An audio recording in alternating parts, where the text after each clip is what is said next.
4 दोस्त, एक हिरन, एक कौवा, एक तुल और एक कछुआ इस दिलकश छोटी हिंदुस्तानी लोक कहानी का मौजू है। उनका गहरा रिश्ता था और वो जंगल में अमन से रहते थे।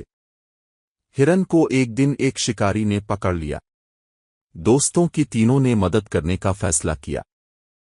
शिकारी की नकलो हरकत पर नजर रखने के लिए कौवा आसमान की तरफ चला गया। कछुए ने चट्टान पर बैठते हुए शिकारी के लिए एक रसीला खाना होने का बहाना किया, जबकि तुल ने हिरन को छुपाने के लिए तेजी से एक बिल बनाया।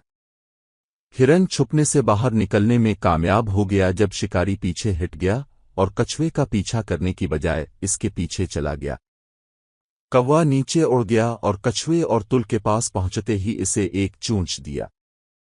इखलाकी इस हिंदुस्तानी लोक कहानी में दोस्ती, ताउन और यकजहती की ताकत को बयान किया गया है।